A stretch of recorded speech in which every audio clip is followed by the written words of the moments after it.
Impeachment hearings begin, but will the public be swayed? Dueling political arguments. If this is not impeachable conduct, what is? The main performance, the Russia hoax, has ended, and you've been cast in the low-rent Ukrainian sequel. As career diplomats testify. A member of my staff could hear President Trump on the phone asking Ambassador Sondland about the investigations. Shady interests the world over have learned how little it takes to remove an American ambassador who does not give them what they want. Week 1 of public impeachment hearings comes to a close, with many lingering questions next. This is Washington Week. Once again, from Washington, moderator Robert Costa. Good evening. Public impeachment hearings began this week with opening statements by Adam Schiff, Democratic chairman of the House Intelligence Committee, and Republican Devin Nunes, the committee's ranking member. They revealed the fault lines in Congress and the nation. If we find that the President of the United States abused his power and invited foreign interference in our elections, or if he sought to condition, coerce, extort, or bribe an ally into conducting investigations to aid his reelection campaign and did so by withholding official acts, a White House meeting, or hundreds of millions of dollars of needed military aid, must we simply get over it? Ambassador Taylor and Mr. Kent, I'd like to welcome you here. I'd like to congratulate you for passing the Democrat Star Chamber auditions held for the last weeks in the basement of the Capitol.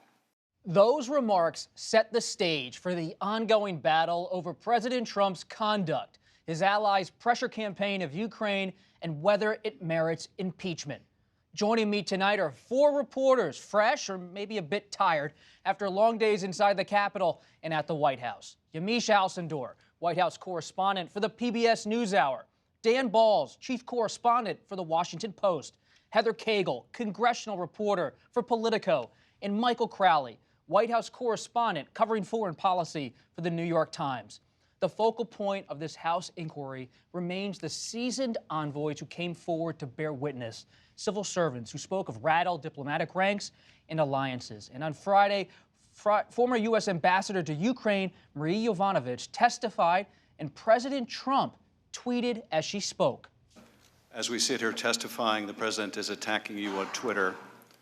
And I'd like to give you a chance to respond. I'll read part of one of his tweets. Everywhere Marie Ivanovich went turned bad. She started off in Somalia. How did that go? But would you like to respond to the President's attack that everywhere you went turned bad? Well, I don't think I have such powers, not in Mogadishu, Somalia, and not in other places. I actually think that where I've served over the years, I and others have demonstrably made things better. What effect do you think that has on other witnesses' willingness to come forward and expose wrongdoing? Well, it's very intimidating. As Michael recently wrote with his colleagues in the Times, quote, rarely has the State Department, often seen as a staid pillar of the establishment, been the center of a revolt against a president and his top appointees. Michael, we saw the President of the United States respond in real time to impeachment testimony. What kind of clash do you see between the executive branch and the nonpartisan civil servants who form the diplomatic corps?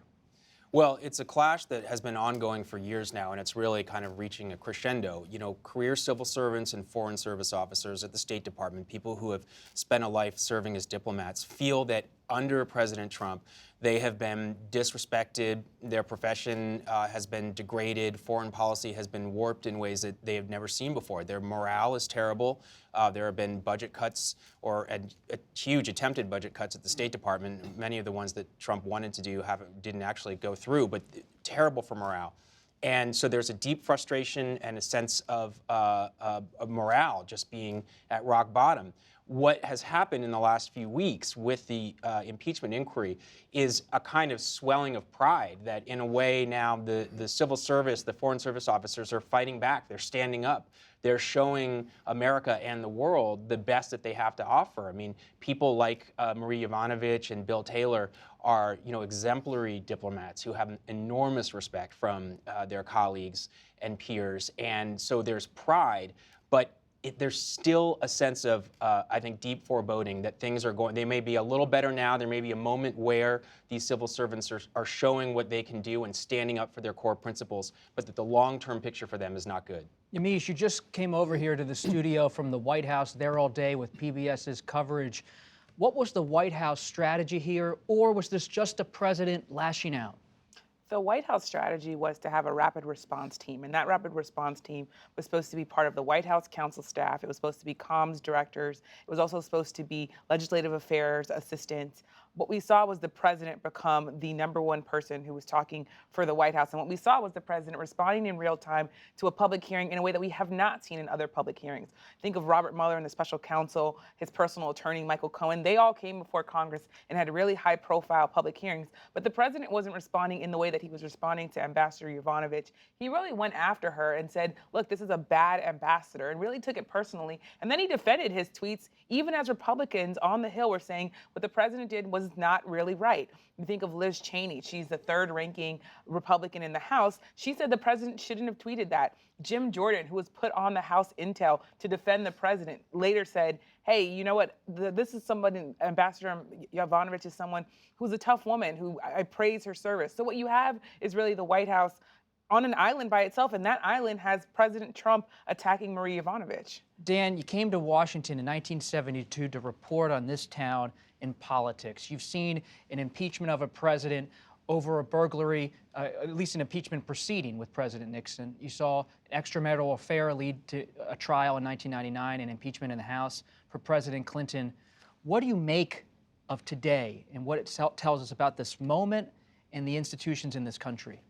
Bob, we've used the word extraordinary around this table for the past 3 years, almost every Friday night, and I think it's a justifiable word again this week. To see what the president did in the middle of this hearing, I think caught everybody by surprise.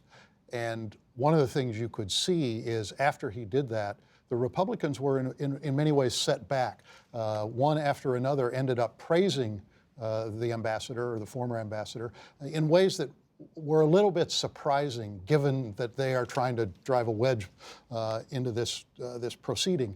So I think that we are at a stage in this where the lines are clearly drawn, and yet the president continues to have the capability to kind of upend the table. And it puts Republicans in a very difficult spot. And given testimony that we've heard, testimony that is coming, and some things that broke late in the day, he's got a number of bad days ahead of him. Now, where this all ends, we'll wait and see. But today was an example of the kind of problem he's got. Let's hear a little bit more of that testimony. The hearing started Wednesday with testimony from Bill Taylor, the acting U.S. ambassador to Ukraine. He offered new information about a presidential call. The member of my staff could hear President Trump on the phone asking Ambassador Sondland about the investigations. Ambassador Sondland told President Trump the Ukrainians were ready to move forward. Following the call with President Trump, the member of my staff asked Ambassador Sondland what President Trump thought about Ukraine. Ambassador Sondland responded that President Trump cares more about the investigations of Biden, which Giuliani was pressing for.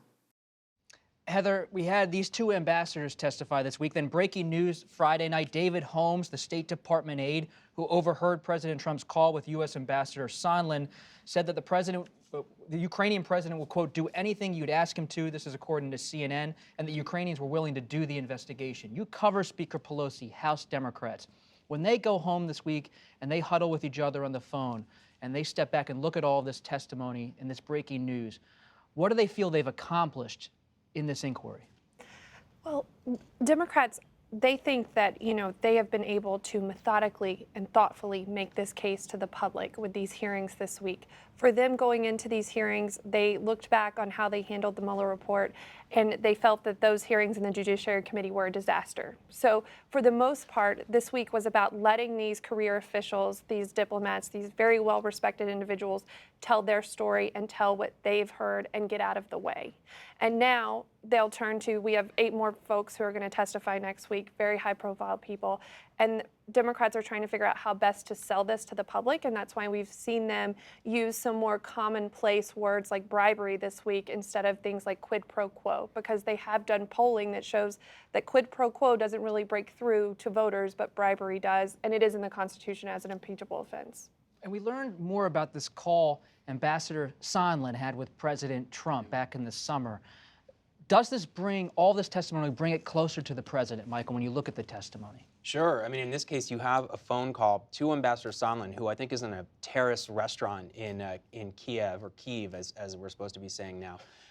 And the president speaks so loudly through the phone that 2 embassy officials who were with Sondland in the restaurant can hear the president's voice. And according to the account that was given to the House today, Sondland evidently held the phone away from his ear because the president was blasting so loudly in his ear. Now, let's set aside for a minute who might be intercepting a call like that. You are in a city that the Russians very heavily surveil, so it is not a secure phone call. But we now have these 2 people who heard the president's voice and also heard Sondland, after he hung up the phone, essentially recount what these embassy staffers heard the president say, which is basically, I want the investigations. All he really cares about when it comes to Ukraine policy is investigating Joe Biden and this frankly, totally debunked theory that Ukraine hacked the Democratic servers in the 2016 election. You mean so much of this is about the culture around President Trump, in his administration, his inner circle. We just saw on Friday Roger Stone, his longtime confidant, convicted by a federal court of lying to Congress. When you think about the pressure campaign by Rudy Giuliani, who you've covered extensively, what is the patriot? And we've all gotten those calls from Mayor Giuliani. So what kind of culture emerged from this testimony, and does the White House have a response for how they conducted foreign policy? The culture at the White House is really at the center of it is President Trump. And President Trump is looking at the U.S. government and is, I think, neutrally and objectively, we can say he's saying, how can all these agencies make sure that I continue to be reelected, continue to have political success, and how can I use these people around to go to these foreign countries and make sure I get information that will help me personally? That's something that I think President Trump is saying he has the right to do as president. Mick Mulvaney in that kind of stunning press conference said, this is foreign policy. This is how elections work. This is what we do. Get over it, he said. Yeah, get over it. So there's this idea that President Trump is essentially now going out and saying, my personal attorney, Rudy Giuliani, you need to go and work with these people, even though you're not an official employee of the United States government. Go out and find what I need you to find when it comes to these Biden investigations. That's such a good point, Yamiche, because the president believes he has the right to do this. He said today he has the right to free speech. He can talk about the witnesses whenever he wants. He says he has the right to fire the ambassador. He may have the right to, Dan, legally speaking, but what about the norms in this country when it comes to dealing with the foreign policy branch of the government, different people who work on diplomacy? How does that affect the presidency when they interact with the diplomats in this way? I mean, he's literally correct that diplomats serve at the pleasure of the president, as do all senior level officials in the government. And presidents have the right to designate an emissary to carry out aspects of foreign policy who may not be exactly in the main line of, the State Department on special assignment or things like that. But traditionally, people who are in those positions or asked to do those kinds of things are doing it to carry out the policy of the United States government. And what we've learned so far is that what Rudy Giuliani was doing was carrying out a policy specifically to help President Trump on a political mission, as opposed to carrying out policy with respect to Ukraine that has been long-standing policy. And so he's warped the process through doing this, even though he has a right to free speech, certainly, and a right to decide who should or shouldn't be an ambassador. For House Democrats, is it all about Ambassador Sondland now? Who's the key witness? Ambassador Bolton, he's being held up in federal court, his possible testimony. What are they really looking for to build upon this week?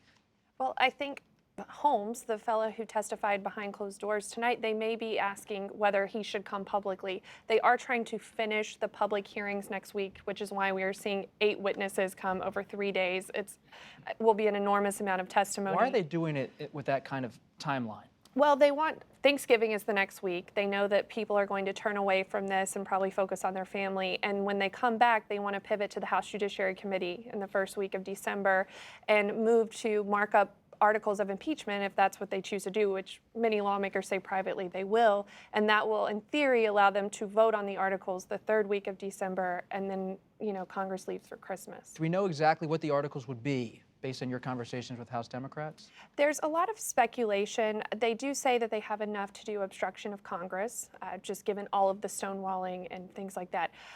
They do say that they have enough to do obstruction of justice, given things like what President Trump did today, attacking Ivanovich, which they say is witness intimidation, and then abuse of power, which is the case that they're trying to make here. They have told me privately that they don't want to do more than a handful of articles because they don't want to lose the public's attention and, overwhelm the folks who may be undecided about this and have, a middle-of-the-road opinion going into the election next year. Let's stick with this, about the arguments they're making to the country and dig into the evolving strategies from Democrats and Republicans. Here's Ohio Congressman Jim Jordan. The 4 facts will never change. The transcript speaks for itself. There was no conditionality, no quid pro quo in the transcript, no pressure, no pushing, no linkage to investigations. And of course, President Zelensky didn't pledge to do any investigations prior to the aid being released. And the Ukrainians didn't know that the aid was even on hold at the time of the call. Speaker Pelosi on Thursday discussed possible bribery charges. Quid pro quo, bribery, and that is in the Constitution attached to the impeachment proceedings. So what was the bribe here? The bribe is to grant or withhold military assistance in return for a public statement of a fake investigation into the elections. So that's bribery. Yes. As Heather wrote for Politico, quote, "The Speaker's remark is one of her strongest statements yet." Yamiche, Heather also brought up how the Democrats are moving away from quid pro quo. What is the White House moving toward? Is it an argument about, quote, secondhand information? What's the counter argument over at the West Wing? There are, by my count, at least 15 different responses by the White House. There's everything from this is all hearsay to this is an unfair process to these Democrats just are mad about the 2016 election and they just want to basically undo it and are trying to find any sort of way to get President Trump out of office. We don't see, I think, a central message from the White House. And what we saw today was the president, he's met with at least 120 House Democrats, 120 House Republicans. He's also met with 42 Republican senators. But after all those meetings, he then started tweeting about Ambassador Ivanovich and upended all of the Republican messaging. So there is, I don't see a central messaging strategy from the White House as it goes forward. Dan, where is the country on this? You've studied polling. When the Ukraine story first broke, we saw a spike in support for impeach and remove from office. In some ways a rather surprising one given where public opinion had been through the Mueller report. I think what we've seen since then is a hardening of the lines. The support for impeachment in a number of the recent polls has not gone up much, if at all, from where it was in the early stage of the Ukraine story, whereas the opposition has ticked up a little bit. And I think that we've seen that certainly in the way the Republicans have approached this, in the degree to which there are no real cracks publicly yet in most of the Republican conference in either the House or the Senate. There are a few people, but for the most part, everybody's standing firm. So I think it is a challenge for the Democrats. The politics of this are obviously fraught. It seemed as though the Speaker was drawn into moving in this direction as opposed to wanting to do so, that she felt a constitutional obligation given what we have learned over the last month or plus. But the politics of it are difficult, and I think that's what the Democrats are going to be wrestling with as they push forward. And there could be a curveball, Michael. We have an IG report possibly coming out in the next couple of weeks from the Department of Justice looking at the Russia probe into President Trump's campaign. Attorney General Bill Barr was at the White House this week. We're not entirely sure about the subject of that meeting, but that IG report looms on the horizon. We began tonight talking about clashing of institutions. What could that IG report mean to this impeachment inquiry? Well, I think it does circle back to what you said at the top. And one of the arguments that we are hearing from the president and his defenders is, in effect, this is the deep state. They've been trying to stage a coup against him since the day he was inaugurated. And the bureaucracy is fundamentally Democratic. These people wanted Hillary Clinton to win, and they'll do anything that they have to get President Trump out of office. And that was essentially the argument in the Russia investigation coming from the president and his allies. It's a deep state coup, and you are seeing echoes of that today. And in fact, we're hearing the same words verbatim in some cases. And so that IG report could make the case that the Russia investigation itself was somehow fundamentally unfair, extra-legal, and politically motivated. And the president, I'm sure, will say, you see, this is just happening to me left and right. That's all they want to do. And I think a lot of his supporters will accept that argument and tune it out and say it's the swamp and they're out to get him. And this idea of a deep state, you see this in the Republican argument about the whistleblower. They keep saying the Democrats must call forward the whistleblower. How is that factor and that dynamic playing into the proceedings on Capitol Hill? Well, they brought the whistleblower up again today, Republicans did, and Democrats have a fairly coherent argument against it, which is Republicans keep saying that all the witnesses they've called so far have not heard anything firsthand. This is all hearsay. Well, the whistleblower account, by their definition, would be hearsay because he was compiling reports that he had heard from White House officials who were on the call with the president and the Ukrainian president. So Democrats look back at the Republicans and they say, why should we call him or her if this is just hearsay and you guys are going to dismiss it anyway? And so I think, that's a back and forth, but this just shows how Republicans' defense and strategy is kind of all over the map, and they haven't been able to find anything that sticks. They said privately today there was a break in between the hearing after the tweet and the rest of the hearing, their break for votes. And they said that, they were very dumbfounded by Trump's tweet because they had spent many hours this week having mock hearings, and senior Republican leaders had cautioned their lawmakers, do not attack Ivanovich, do not attack Ivanovich. And then President Trump did that, and they had to, defend it or dismiss it in a way. Nimish, you brought up how the president's been meeting with all these Republican senators. There's a trial in the Senate on the horizon. I was at the Senate this week talking to different Republicans. There's a divide over whether the trial should be 5 weeks like it was for President Clinton in '99, or whether it should be 6 to 8 weeks. Senator Burr was talking about that, or whether it should be very short, a week long. Senator Paul, Trump ally, is talking about something like that, a very short trial. What does the White House want? I think the White House, in some ways, wants whatever ends in President Trump being acquitted. I think that that's the most important thing to them. I think that there is some thought that if you drag it out and it starts going into the Democratic primaries and people are voting in Iowa while this trial is still going on, that could be in some ways distracting because you have several senators running for office, running for the Democratic nomination that would have to be sitting for this trial. So that would be Elizabeth Warren, Bernie Sanders, others.